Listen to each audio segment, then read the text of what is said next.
Hey, Craig.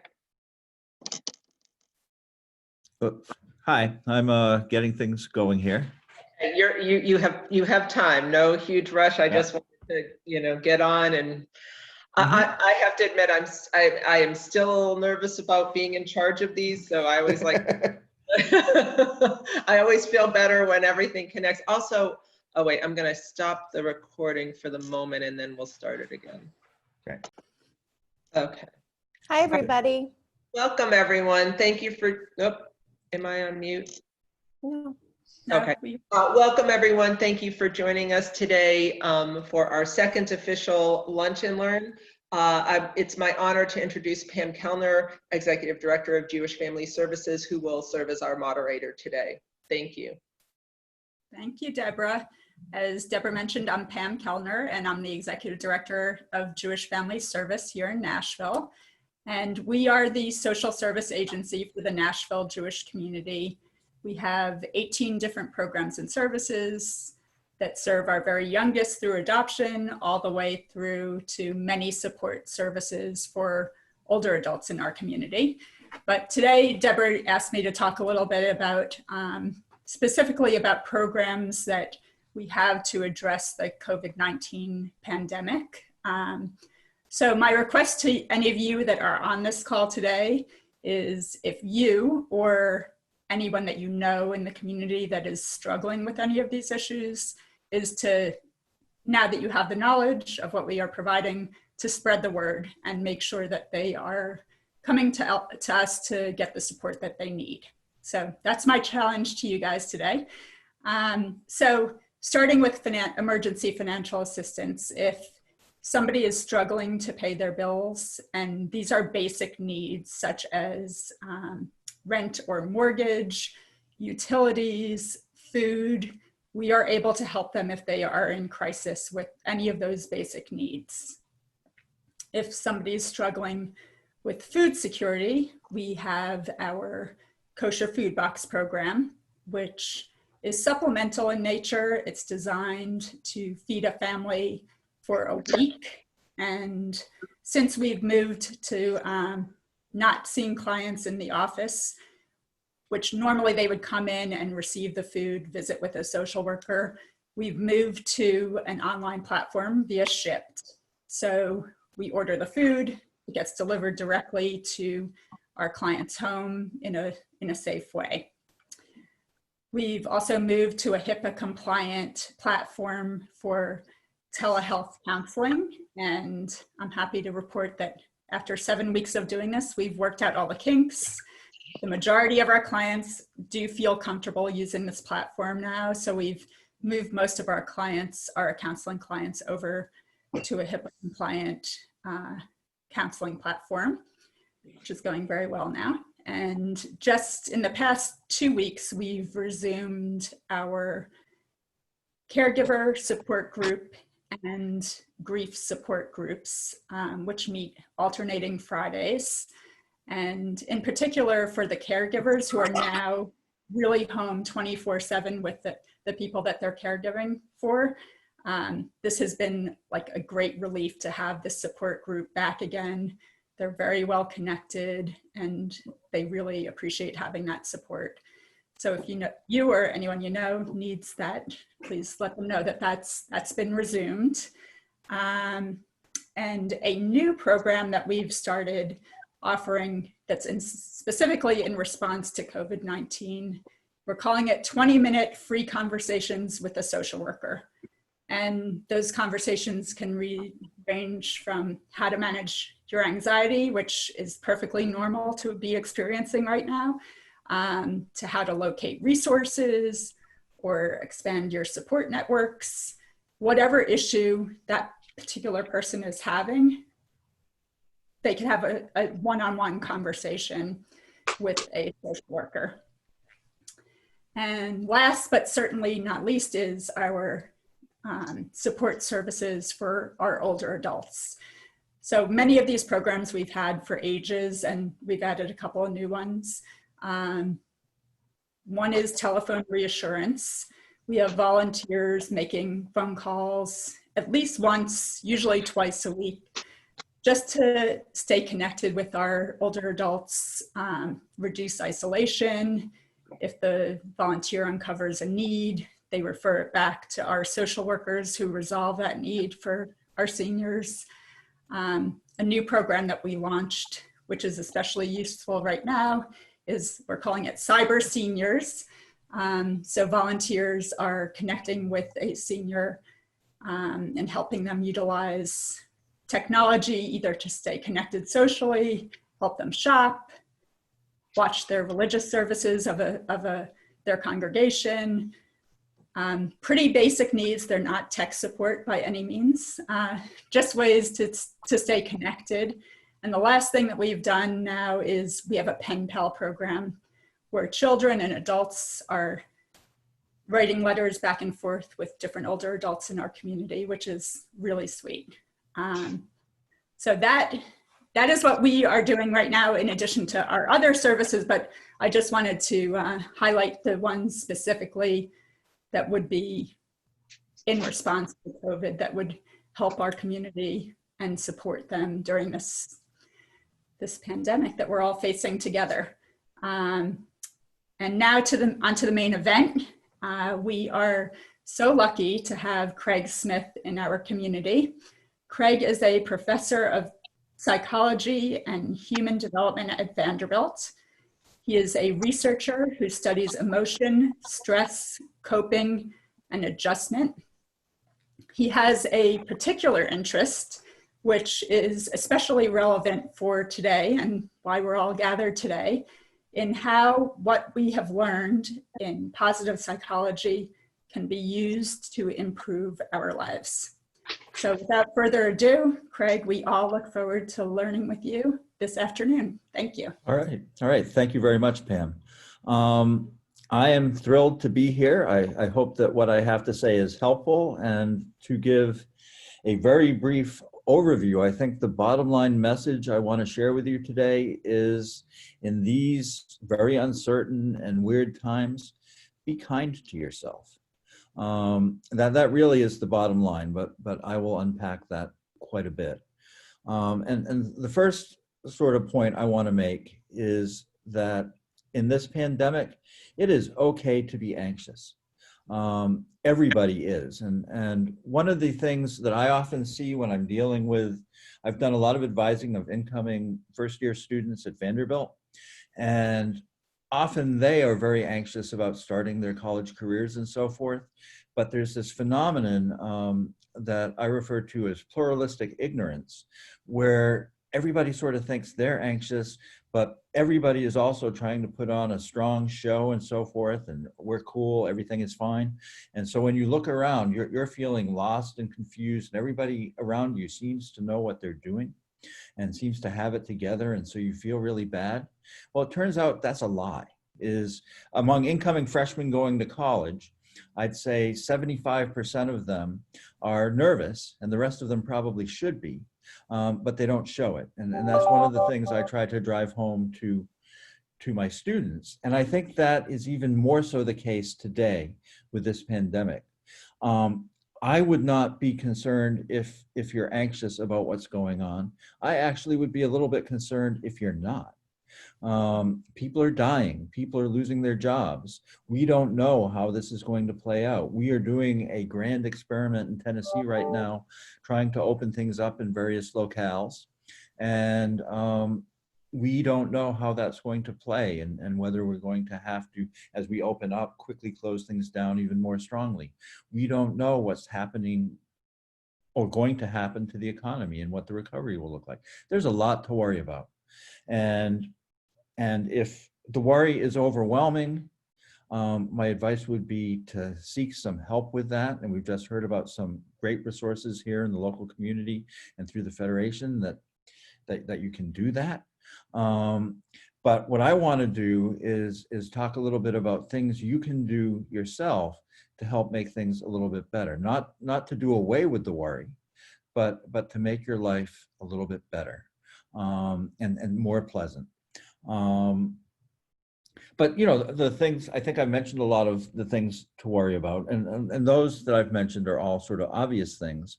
There are other more subtle things that might not be quite to me, equally obvious, but not as often talked about. And that are sort of the paradoxical things for many of us of feeling somewhat isolated and lonely due to the stay-at-place order, while at the same time, having the blessing of spending all this time with our loved ones, our kids, our partners and so forth, can become a bit overwhelming sometimes. Is many of us are used to running our independent lives and having time and space to ourselves. And now all of a sudden, these people who we really love are totally in our business. And that can be hard to take as well. And I'm not casting aspersions at anyone, especially not my partner who is watching right now. But it can get stressful. And so you need to deal with that. And this is a case where, it's worth acknowledging that, yes, these stresses at the same time, I'm feeling a little bit cut off from my normal social circles, while part of me at times is getting sick of being around my family all the time. And there are ways to deal with that.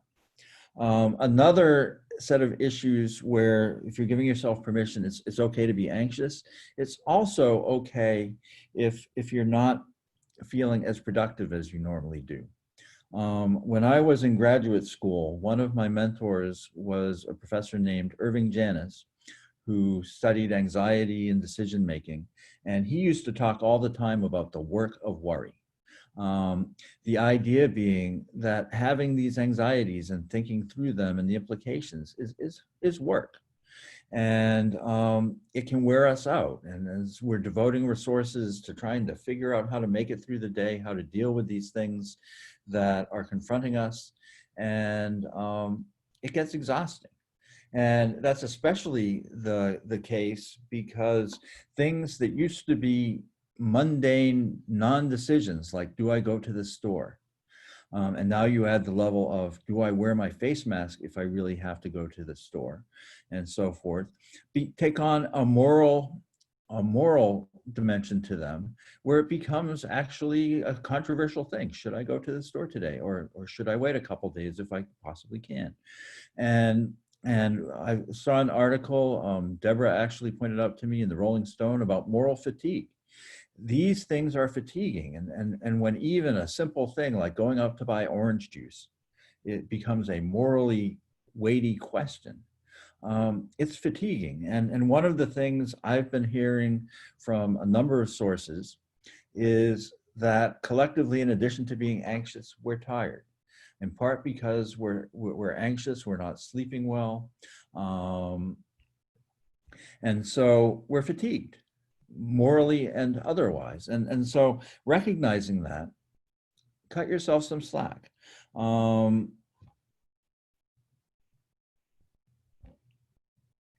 So what I want to do is I've outlined the problem and probably not said a whole lot that you didn't already know. But what I want to talk about now are ways to cope with this, things you can do to lighten your load and perhaps the load of those around you. And I'll be making a number of suggestions. And as a preface, these are ideas. Some of them may resonate very strongly with you, in which case you should definitely take advantage of them. Others, your reaction might be, not me. This is not for me. And that's okay. None of these are required things. And some of them just won't work for certain people. And so if that's the case, don't worry about it. Even though I'm a professor, there is no test. Basically, the only real test is, does it help you? And as long as it does that, then all is good.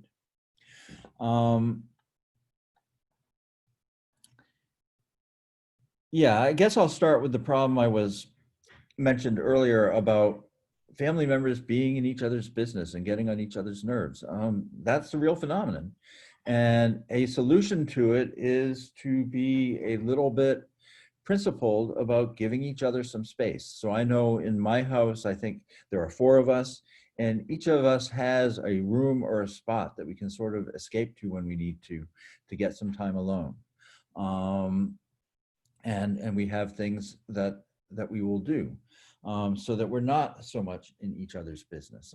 We're certainly there if we can be of help and consult with each other about things. I've been doing a lot of that as my son is finishing up his high school AP statistics class, and I know a little bit of statistics, so I can help him.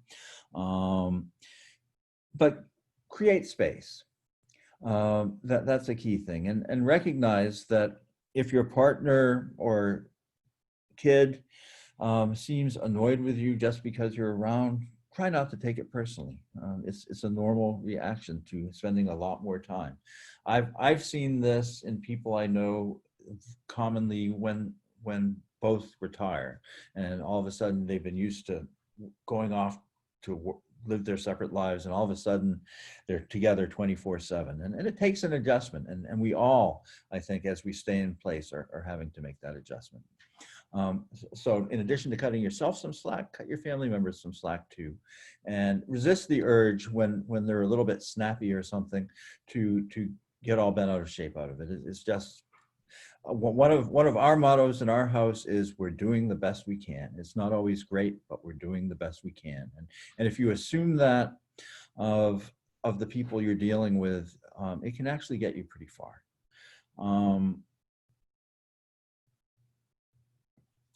Another key point, and the paradoxical part is feeling somewhat socially isolated and lonely, is a key point I want to make, and the WHO has actually come around on this, is what we need to be mindful of is physical distancing, not social distancing.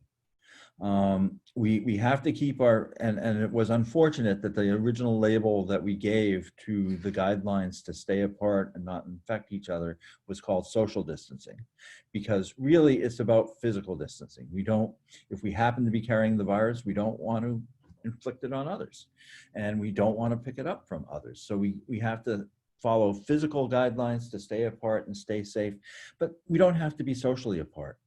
And we're kind of lucky because unlike with the Spanish flu plague in 1918 and previous plagues and pandemics and so forth, we have this technology that is fairly universally available in this country that can help. And so there are lots of ideas on social media. Is I have a mixed relationship with social media. I was learning the research before this happened about how if you spend too much time on social media, it can actually make you depressed. And part of it's due to that pluralistic ignorance. So what we often fail to take into account when we're looking at people's Instagram stories and so forth is that what's being presented is often very carefully curated to put out a very positive view of the person who's expressing themselves. And so we go look for affirmation that we're okay, and we see that everybody's better than us. And again, it's a lie. And so it has those potentially harmful consequences. But now my view of it more is it's also a potential lifeline. So having Zoom meetings like this Lunch and Learn, the many programs that the Federation has been putting on, being plugged into the Jewish community, seeing the many programs that the various synagogues are putting on for the community, are all ways to be connected. And beyond that, I know a bunch of my friends are having virtual happy hours where they just get together, a cocktail time, maybe have a drink, maybe have a soda, but chat. And I also hear from the major carriers that I used to joke with my smartphone that the only thing I didn't use it for was phone calls. And now that is changing. Phone calling is at a record level right now relative to the recent past, as people are reaching out to one another just to hear each other's voices. And so, yeah, if you can do it over Zoom and see each other, that can be even richer. But, you know, just making contact and talking to people is extremely worthwhile. And so we have these ways. Also, going to social media is a great way to share information about how to cope with the day-to-day issues. Like there's a lot of sharing I see about which stores have toilet paper right now, and things like that, as well as ideas of things to do break that social isolation. So the virtual happy hours I've already mentioned. I know people will go out and take physically distant walks with one another, and take in some nature, or they'll find a park benches that are 6 feet apart and sit and chat while taking in the sunshine, or have physically distant picnics together, and so forth. All these things are possible and recommended. Again, the calling it social distance was a really harmful mislabeling. It really is the physical distancing. And as much as possible, we're a very gregarious species. Staying engaged as much as you can is good.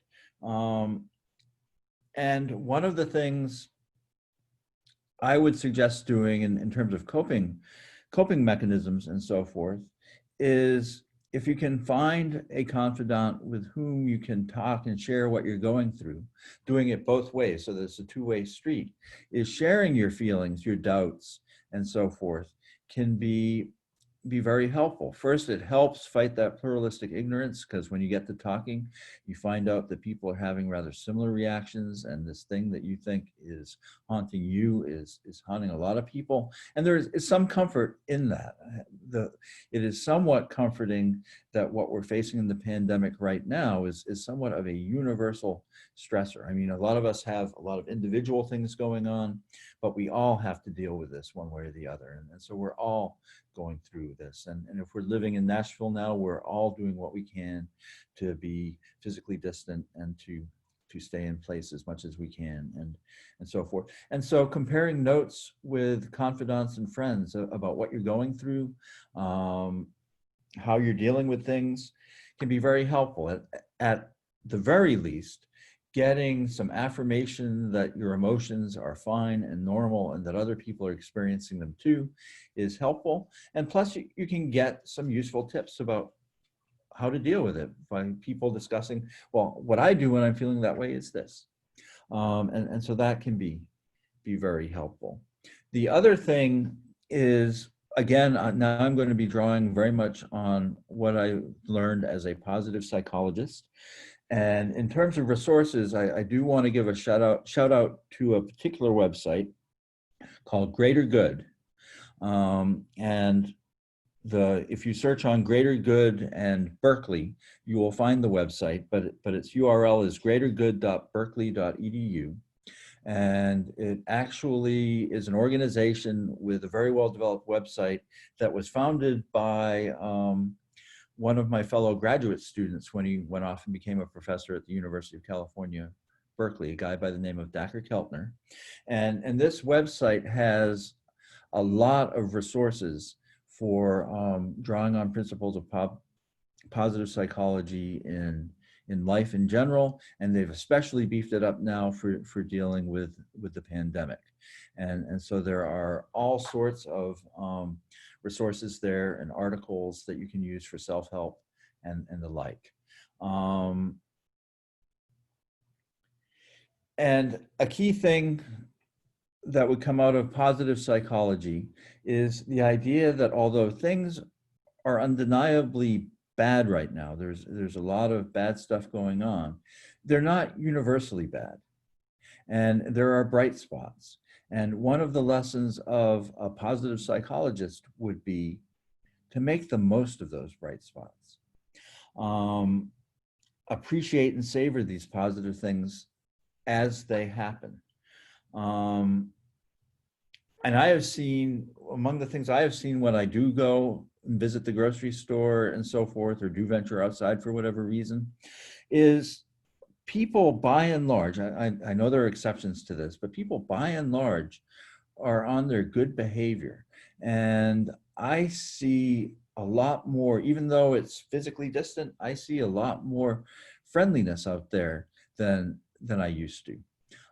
Perhaps because we are a little bit lonely. And so as one real homely example is when I'm going out, say, to get the mail at the end of the day, there are people always out walking around the neighborhood, which is a good activity. You get exercise and get to take in nature and so forth. And they're much more likely to smile and wave at me from they're at least 6 feet away and so forth, even though they really have all they know is that I live in their neighborhood. We've never actually had a conversation before, but they're being friendly. I've seen that same kind of courtesy in the grocery store, you know, and deferring to let somebody go down an aisle or something. People are engaging in these small, if you will, mundane acts of kindness. But if you recognize them for the acts of kindness that they are and savor them and celebrate them in your mind, one of the things it does is it makes the world seem like a nicer, friendlier, safer place. And that helps with all this stuff that's going on, is to recognize that there are a lot of good people out there who are struggling the same way you are, who are engaging in acts of kindness. And when you experience that, make the most of it. The other thing that you can do is you can generate these, some people like to call them random acts of kindness, is you can extend kindnesses toward other people. And this actually is a very powerful win-win situation, because by being kind to this other person who you may not even know anything about them, who they are, you improve their life a little bit. You probably make them feel better, and you get to feel good about doing it. You've been a kind person, and you can be proud of that and celebrate that. And so I think it will help oil the social wheels and so forth if more of us practice these acts of kindness and be intentional in going out and trying to be nice and friendly while not being overbearing, like telling people what they have to do and stuff like that, or pushy about it. But, you know, just what, you know, is a good time. What would I like people to do toward me? Do that. And I think there's payoff all around from that sort of thing. Related to that and savoring the good, something that is somewhat effective, pretty effective for a lot of people, is you'll see the suggestion to keep a gratitude journal. And I think that's a powerful enough idea that it's worth talking a little bit about what that actually involves to do it, quote, right. I mean, just noticing that people are being kind and good and feeling grateful for it has its own benefit. And so it's hard to do it wrong. But if you want to get maximum bang for the buck, we know something about how to do it better to increase its efficacy. And one is, it's really useful to keep a journal and make some notes, and to set aside a few minutes each day. Many people choose the end of the day to reflect on the day and to come up with a small number, often it's 3 to 5, very specific things that you're grateful for that day. And so it kind of doesn't count if you're grateful for things like that I'm alive, that my family and how great they are, and so forth, but more specific things like when I dropped that thing and it started rolling away, this other person picked it up and brought it back to me, or whatever the case may be. I think if you give it some thought as we go through most of our days, we all can come up with 3 to 5 nice things that have happened to us because somebody else has been kind in our direction. And normally many of us just take it for granted. And that's perfectly normal. But if you put in the energy of noting it and celebrating it a little bit, again, the overall effect over time is that the world seems like a friendlier place because you're noticing the friendliness and the pleasantness that is actually there. And then you can take advantage of it. Another suggestion would be to consider taking up mindfulness meditation, particularly if you find the level of anxiety you're having to be intrusive. Mindfulness is a good strategy with its thought-stopping techniques and its non-evaluative nature and so forth to ease anxiety. It's very effective as under normal times as a treatment for anxiety. It has other benefits as well. And there are ways to do that as well. As I won't go in, I'm not as experienced with it as I am with gratitude. I've played with it some, but there's a lot of good guidance out there. And a site where you might start, it is a little bit ad heavy, which my experience was a little bit annoying, but the information is first rate, which has the very mnemonic name of www.mindful.org. Probably if you're interested in exploring mindfulness as a technique, it's a good resource. Another thing you might do is pick up a little hobby. It doesn't need to be anything great or too complicated, and you probably don't want to do too many things all at once because they won't work. As I would pick a couple of these strategies and test them out at a time, see if they work. But start a hobby. And so in our house, we're sort of exploring the world of crossword puzzles a little bit. We started out taking one that was too ambitious, too difficult, and so we had a bit of a collective failure experience there because all the pieces were about the same shape and everything was about the same color for large swaths of stuff, and so in the end we got frustrated, and so now we've got like a 20-piece puzzle of the United States, and I think we'll do that next and probably be more successful. But you know, it's a little bit of family time. Starting a hobby. I just had somebody ask me about gardening. Would that be a good idea? And yeah, if you're into it, that would be fine. It does a number of things. One of the things it does is it gets you out into the sunshine. You get to feel the dirt, nature, and so forth. And you get to accomplish a little bit of something because the stuff that you plant grows. A question I got about the gardening and would it be beneficial, it says it have to be big or can just a few plants do? And my answer would be a few plants is fine. It keeps it manageable and so forth, and you can nurture those couple of plants, and if they bear fruit or a vegetable or something, you know, it can help family finances a wee little bit. But yeah, picking up any sort of hobby, whatever you might like, to engage yourself, to provide some relief from that feeling of not being productive that you might be having. And by doing something else related to that sort of thing is my kids are about college age, and before the pandemic were everywhere but home.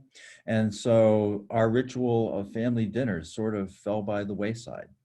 And it was whoever was around maybe might eat together sometimes. And without explicitly discussing it, we have gotten back to having family dinners most nights. We're here and there's really no reason not to. And so it's a nice time to talk and compare notes and so forth. And so we do that. Greg, And with regard, yes. we're gonna, in a minute, move over to Q&A, sorry. Okay. So if there are just like one or two more highlights, that would be great. Thank you. Yep, as part of cutting yourself some slack, when you do accomplish a little something, like you get those plants planted or you do a little task or something, celebrate your successes, the small ones. Feel proud about it. You don't have to accomplish huge things to feel satisfied. Set yourself a couple of little goals each day to do a little something. And when you do it, celebrate it and feel good. And then the final thing is I'm eager to have questions. Is humor, is even dark humor about this pandemic, if you're into that, is not a bad thing. There's informational control that you can get when you sort of make light of things through humor. It makes it a little less threatening. It makes it a little easier to deal with. And with a teenage boy, I've seen a lot of memes, and some of them are pretty dark, but you know what? It's okay. As long as you don't use the humor as an excuse to go out and do something dumb and get yourself infected. Making light of some of the horrible things that we and others are going through, not in an insulting or bullying way by any means, but making light of it is perfectly okay. And humor, actually there are sex differences in that males tend to use humor more than females as a coping mechanism, but it's open to everybody. and I recommend it highly, is there's nothing like a good joke to, literally, it's what it does to lighten the mood. And with that, I think I can wind up and open the questions. Okay, thank you so much, Craig. I very got welcome. a lot out of that. I especially like the framing of being physically distanced rather than socially distanced. Yes. I agree that that terminology is not helpful, and Right. that was a great way to frame things. Yeah, So I wanted and to a open very, it up. Yep. very promising thing about that is the WHO has recognized that, and they're now promoting the term physical distancing. I'm going to go ahead and unmute. I think we're a small enough group to be informal this way. So if you do have a question, if anything gets too loud, I'll remute. But and if you are somewhere personally where it's a little bit loud, go ahead and mute yourself. Okay, so any questions for Craig or So comments? this is, Barbara, you want to go first? No, go ahead. Jump Okay. in. So this is kind of personally, and I suffer from anxiety. I pretty much have my whole life. And this time I feel like it's coming out in almost like an irritability. And I feel like I'm taking it out on my husband, on my kids, I guess because they're the closest. They're they're right here with me. Is that something, I mean, I guess, is that normal? I mean, is that something that a lot of people are experiencing? And I would bet that they are. I don't have strong data on that, although I will know more in a little while. One thing I might mention is, along with Leslie Kirby and some other colleagues, we right now are conducting an international survey on how people are coping with this pandemic. And so we will get a lot of information. I'm prepared to tell you what some of our biggest concerns are, and I've talked about them. But in terms of how people are actually dealing with things and responding to things emotionally, I'll have more data. But yes, with anxiety and irritability can be very tightly linked. And yeah, when you're very anxious about things and little things go wrong, they become highly frustrating. right. I've seen that reaction in myself. I've seen that reaction in a lot of people, and it's perfectly normal.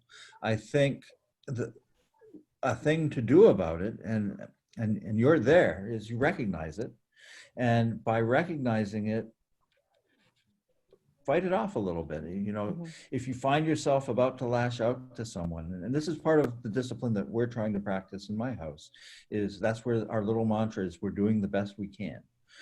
That doesn't mean we're not going to screw up. And sometimes I will say insensitive things that will set somebody off, or vice versa.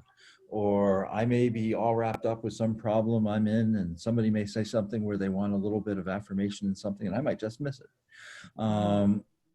That happens, and it doesn't mean that the other person is all upset with you and angry and that things are disastrous. It just means that it's a bad moment, and things are not, and there are a lot of bad moments these days. And so again, what I started out with is trying to cut yourself and the people around you some slack with this can be extremely helpful.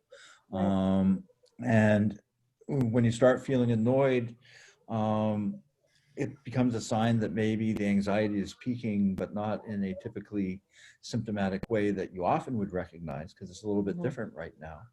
Is that could be a signal to do whatever it is you've discovered you do to help rein in the anxiety and to control it a little bit. And the feelings of irritation being a new symptom of that is I would embrace that and work with it. Thank you. That's helpful. Thank you. So I have a question about sleeplessness. I am just having such a hard time sleeping. I fall asleep fine, and then within a couple hours I'm up, sort of my mind is racing, or I've had some weird dream that wakes me up, and then I'm just, 3 a.m, I might as well just get up and call it a day. So when you talk about fatigue, my body is physically fatigued as well as my mind, and I'm just curious if you have some thoughts on how to manage some of that stuff that happens in the middle of the night. Yeah.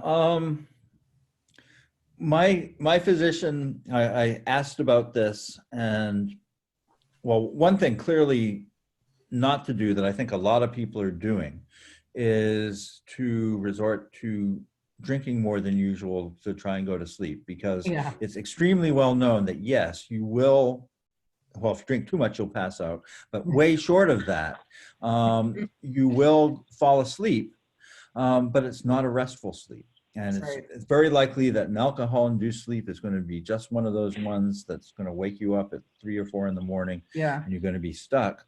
In talking about this with one of my physicians, what came out was, well, first of all, there are sleep aids. They have drawbacks in that they tend to be somewhat addictive, and so they may not be the Right. ideal solution for habitualness. But I asked about melatonin, and the reaction I got to that was a chuckle saying, yeah, if it works for you, it's great. They don't have any, there aren't really notable side effects for most people and so forth. And it does help bring on the sleep. Probably it's not what you want to do at 2 a.m. because it may make waking up in the morning when you have to get up that much harder. But taking some around bedtime this is something that we allow our teenage son, and in fact encouraging him to do, because he was having trouble with insomnia all night, and a couple of melatonin before he goes to bed seems to help a lot. And so I'm not a doctor, but I think that's a relatively safe I think thing. I have some. I think I'll try it. Yeah, and the advice is take it right before bed. Oh, meditation is also a good thing right before bed. I'm getting some coaching from my coach. Yes, if you want to practice meditation, doing so right before you retire for the evening helps put you in a mindset where it's easier to fall asleep, and maybe it will keep the nightmares away a little bit longer, so that 3 a.m. wakefulness maybe a little less. All the demons pop out at that hour. Yes, yeah. They sure do. And it's particularly cruel because something I've known for years is we judge our coping ability by how we feel physically. And it's been well known for a long time that late at night is a high risk period for anxiety, and for people who are prone to self-harm, they're much more likely to do it at night. And part of the reason for that is late at night or at 3 in the morning, before we have any business being awake and up, our energy is at its minimum. And when you start thinking about those demons and how are you going to deal with them, at that point, they seem impossible. Whereas if you revisit it in the morning when you have more energy, those things that were freaking you out at midnight or 2 a.m. don't seem quite so bad at 8 or 9. Right. Thank you. Morning. So one thing you mentioned before was like how just normal things become like, now they're just like, you know, just like going to the grocery store. So I want to do gardening, and I ordered some stuff online, and Home Depot sent me all these dead plants.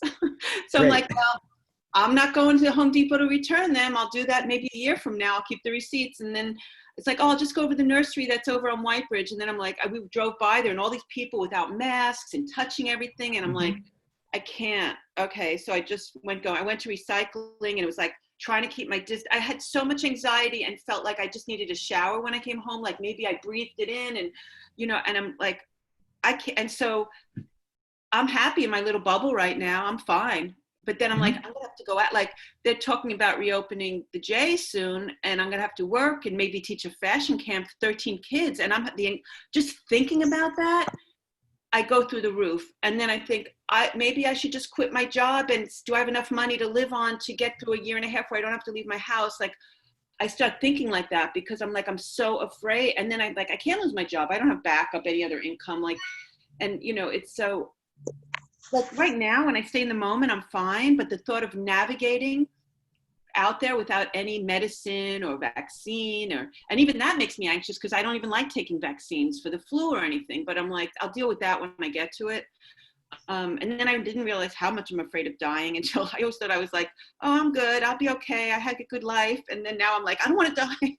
I mean, but I'm fine. Like right now I'm fine. But I know once I have to go back in the world, I feel like the thought of it is so like, it's too much. Like, I want to stay in my house now for like until this passes. Yep. No, I have a couple of reactions to that. First, I think that these anxieties that you're describing are extremely common. And I think as Tennessee in its wisdom tries to open up and Davidson County does whatever it does, which will be a little bit different than the rest of the state, it raises these issues about what, and around some things you have some agency. So if it's your job, yeah, there are reduced degrees of freedom there in that if you have to go to work, you have to go to work if you want to keep your job. But for a lot of things, there's choice involved about, do I do this or that? And just because the dance studio is open, it doesn't mean you need to go to it. So some people kind of feel like they do, that now because restaurants are open the next county over, I need to go out to eat. Well, maybe you don't. And it's really whatever feels comfortable. In opening things up, there is some increased risk, and nobody is denying that. And we have personal choices about that risk. The other thing is, and responding to your concerns, is one of the things I wanted to mention that sort of slipped by, is finding that confidant and sharing your feelings, sharing your anxieties with someone who will listen and talk to you is a very useful set of exchange. It provides some self-affirmation, and it also often is a source of helpful advice and hints about what to do, and talking things through about this. So if you have to go to work at the Federation and report and do things, you're going into a place that I know is highly humane and friendly and safety conscious, is collectively talking through these issues. And so how do we do what we need to do to keep things going, but keep it maximally safe? And I'm sure that people are willing to have those discussions. I know that.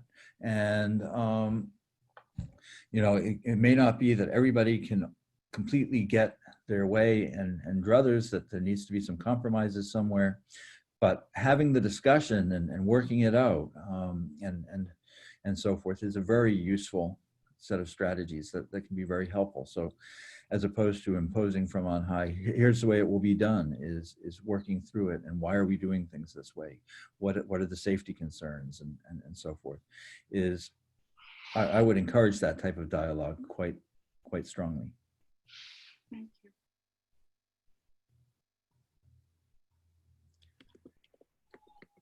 Other questions? Craig, I just think a lot of these things resonate very much so with kind of like our house. That I was joking earlier on another call where Deborah was on, that our two 20-something-year-old daughters haven't lived together in ages. And once in a while, they're just going to get, we've just gotten on, they're just like little things, right? And it's just things that might you not care about in normal times, but you have to kind of check yourself a little bit. Yep. I need to keep reminding myself to go on my treadmill to get my 20 minutes of just headspace. Mm-hmm. But I love what you said about how it starts like with college students, right? That first year students, they're all lost, right? Yeah. But none of them want to admit it. And then finally one admits it. And then they're all like, oh, thank God. Yep. No, and in fact, we ritualize that. So at Vanderbilt during orientation, they have something that they call Vanderbilt Visions, where every member of the first year class is a member of a small group of about 18 students. In the first semester, they meet once a week. And so there are like 92 of these groups happening each week. And many of the leaders have adopted to start things off where it goes by many names. I use high-lows, other people call it roses and thorns, where you just go around the room and everybody talks about something really nice that happened in the last week and something bad. And that really is a good tool for fighting this pluralistic ignorance, because find out that calculus exam that you've been stressing about for the last 2 weeks that's coming up, 3/4 of your group is in that class and they have the same worries. And that can be to find that out, and that they are worried about it, because again, when they're sitting in class, they look like they understand everything. I'm the only one who's confused. And you find out, no. we're having the same difficulties you are. And that can be valuable. But a key thing in what you said, Adam, is I have to check myself.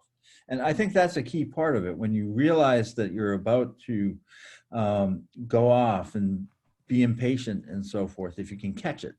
And there's another concept that I like to talk about called attributional charity, which is where you give the other person the benefit of the doubt. And it comes from the principle that most of us are reasonable most of the time. And the idea is, if I could really see things through your eyes, this, what I think horrible thing that you're doing, which could be a minor irritation these days, really would make more sense if I could see it through your eyes. And so recognizing that, realizing that most of the time when I'm judging someone else, I'm being too harsh. You practice attributional charity and you give them the benefit of the doubt until they prove to you that they don't deserve it. But you give them the benefit of the doubt, and it helps smooth relations. And I can tell you right now that I've been the beneficiary in my house of a lot of benefit of the doubt, because I don't always behave in the best possible ways, nor do the others in my household all the time. But I think we are trying to practice this attributional charity, and it does smooth the way. Yeah, I'm pretty impressed how, I mean, we have space, we figured out our spaces, and so I'm pretty impressed how we are, because it could go south, sometimes quickly. I'm amazed. Jessica's on the phone. My wife and I were talking this morning. I mean, people who have kids, ours are grown-ups, so we can hold them accountable, right? Mm-hmm. And they can get away from us if they need to be. But like Jessica's got kids or other colleagues, I'm like, I'm amazed Jessica's still standing and not like, having like a constant like drip glass of alcohol, like her and her husband. Truly, that was actually, Craig, that was going to be my question. Mm-hmm. So, I mean, my kids they range from 6 all the way up to 11. So they have a lot of anxiety. The older ones kind of understand what's going on, but the other ones don't. And I mean, it's like bedtime, even during the day, their anxiety is turning into, constant fighting or, just attacking each other, like whether it be physically or, verbal assault. Mm-hmm. What do you recommend for kids? Because I mean, I know it is so hard for them to understand everything that's going on. Yeah, understanding everything that's going on is really hard, especially if you're more like 6 or so. Explaining as best you can, reassuring that you're doing everything you can to keep people safe. What a lot of I've seen in parenting advice and so forth is, again, a theme, cutting slack, is to cut them some slack. And if, a lot of folk have put restrictions on screen time and so forth with social media and such. A lot of those restrictions are flying out the window and saying still watch what they're doing. You don't want them going to sites that are going to make them more anxious and so forth, or be disturbing. But allow them to do more of what they like. Maybe trying to engage them if there are some common family activities that you like to engage in, engaging in that. Because if they're cooperating, say, I don't know if crossword puzzles mean anything. It worked kind of for us, but if you're building a crossword puzzle together, you're not fighting over who gets what desired thing and so forth. And so helping them discover things that they enjoy doing them, and then encouraging them to do them. And if they're cooperative tasks, all the better, because if you're cooperating with somebody, it's hard to hate them in the moment and fight with them. But it's a tough challenge. I mean, and acknowledging that too, is that it's a very scary world out there, and you can't fully shield your kids from it. That I think would be a little bit of a disservice. But let them know that, what a lot of people are saying, and at first I poo-pooed it like, yeah, right.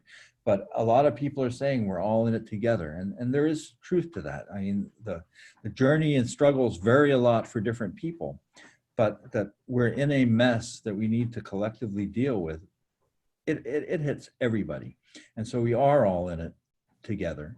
And letting the kids know that you're in it too, and that you and their mother are looking out for them and are going to keep them as safe as possible should be somewhat reassuring and help them calm down a little bit. And then a lot in age appropriate ways, helping them to do the sort of things I was suggesting. Like if they accomplish something or do something good, celebrating that. And so helping them feel good about themselves and so forth. Those sorts of things can work for the kids too. And you can take a part in helping them do that and model it and stuff like that. I know for me, I've had to let go of some of the guilt of, I mean, like right now, so I can sit here and do something like this for me, I have to put her in front of the TV and my 4-year-old. And, you know, I like normally the amount of screen time they're getting, especially with my 8-year-old at school on Zoom, I would not be okay with this. But I feel like in these times, like I have to let go of some of that guilt. And because I mean, I need to do things for myself too. And I need to work. So if it's going to work by letting her watch Vampirina for an hour, then I have to let go of that and you know, have it be okay. So. Yeah. And what I can tell you is I've seen enough of the literature coming out, advice about parenting is that first, the sort of guilt that you're experiencing and trying to let go of is very common. But the universal advice that I'm seeing is that in these times, it's okay. That, you know, again, especially for small children, I would be protective about what they're doing with their screen time, because there are some nasty places they could go that you absolutely don't want them to be visiting for all sorts of reasons. But letting down what the usual standards might be in these times, you know, even if it's allow them to watch TV, these shows that normally you wouldn't want them, you know, intellectually degrading because they're so stupid, but they enjoy them. It's okay. And even if it's an excuse for you to be able to get a little bit of something done that you need to do to take care of yourself or your job or whatever, it's okay. Normally, yeah, maybe feel guilty of being a bad parent by putting them in front of a TV. All the advice that I'm seeing coming from parenting experts, which I only am through experience, not through training, but the ones who have it through training are saying is these are special times, special considerations that don't waste the guilt on this. That probably there are other things you can feel guilty about, and that's fine, but letting your kids have more TV time or screen time or whatever probably isn't one that you really need to do. Okay, we're at the 1 o'clock mark, so I'm just going to turn it back over to Deborah, who has a few announcements. Well, first, thank you very, very much to both Pam and Craig for joining us. Craig, thank you for sharing your expertise, both personally and professionally. You have now it's sort of a combined effort of what you study professionally as well as what you're experiencing personally. And thank you for sharing both of those things with us. And I know It's absolutely been my pleasure. Thank you so much. Thank you to everyone who joined us today. And just as a quick announcement, these are continuing every Friday at noon. Next Friday, we'll be joined by Congressman John Cooper. He will be answering our questions, both sharing a little bit about what is actually happening in the moment from Capitol Hill and also answering any of our questions. So please join us. If you want to email me questions in advance before that call, I'm happy to do that. But we are hoping to have a way to actually take questions during that call when we meet with him next week. So again, thank you all. Sorry, did I say John Cooper? I'm sorry. Congressman Jim Cooper. This Jim and John Cooper thing is going to be and their brothers on top of it, but sorry. Congressman Jim Cooper, our actual U.S. representative on Capitol Hill, will be joining us in this call next week, Friday at noon. So I was wondering if there was an election that we didn't know about. Craig, thank you very much. This was great. Yeah, this has been great. And Deborah, thank you for arranging it. Pam, good to see you. Thanks for moderating. Thank you. And yes, JFS has tremendous resources, so continue to stay apprised on that. So thank you all. Shabbat Shalom. Thank you for being with Shabbat Shalom, everyone. Bye-bye. Shabbat Shalom. Everyone. Bye. Bye. Thank you. Thank you. Good seeing you, Craig and Leslie. Yep. Bye. Take care. Bye, buddy. You too. Bye.